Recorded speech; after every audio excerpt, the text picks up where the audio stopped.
আজ আমি আপনাদের সঙ্গে এমন একটি বিষয় নিয়ে কথা বলবো যা আমাদের জীবনের সবচেয়ে গুরুত্বপূর্ণ, মা-বাবার গুরুত্ব। আপনি হয়তো ভাবছেন, আমি জানি মা-বাবা গুরুত্বপূর্ণ, কিন্তু ব্যস্ত জীবন কতটা সময় দেয়? আমি বুঝতে পারছি। আজকের জীবন দ্রুত গতির। আমরা কাজ, পড়াশোনা, বন্ধু সবকিছুর মাঝে ব্যস্ত। কিন্তু একটা সত্যি আছে, মা-বাবা আমাদের জীবনের ভিত্তি। একটা ছোট উদাহরণ দিই। ধরা যাক একজন ছেলে বা মেয়ে প্রতিদিনের জীবনে অনেক ব্যস্ততা, ক্লাস, অফিস, বন্ধু, শখ।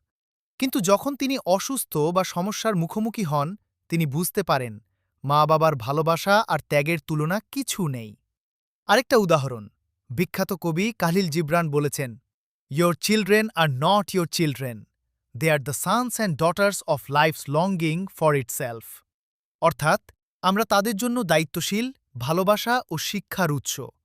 যতই আমরা বড় হই, আমাদের মা-বাবা আমাদের জীবনকে আলোকিত রাখে। আমি আপনাকে আরেকটি গল্প দিই। একজন ছেলে পড়াশোনা করে শহরে। প্রথম দিকে সে মা-বাবার কথা কম মনে রাখে। কিন্তু যখন সে চাকরি পায়, জীবনের কঠিন সময় আসে, সে বুঝতে পারে মা-বাবার প্রেরণা আর ত্যাগ ছাড়া সে এখানে পৌঁছাতে পারত না। সে তখনই তাদের সম্মান এবং ভালোবাসা নতুনভাবে উপলব্ধি করে।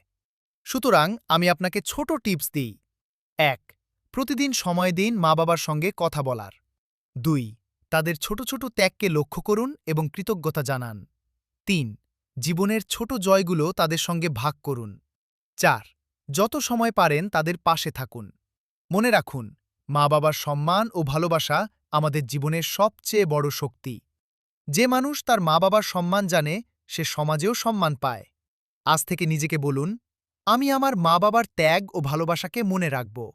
আমি তাদের সম্মান, ভালোবাসা এবং সময় দেব। কারণ শেষ পর্যন্ত মা-বাবা আমাদের জীবনের সবচেয়ে মূল্যবান দিক।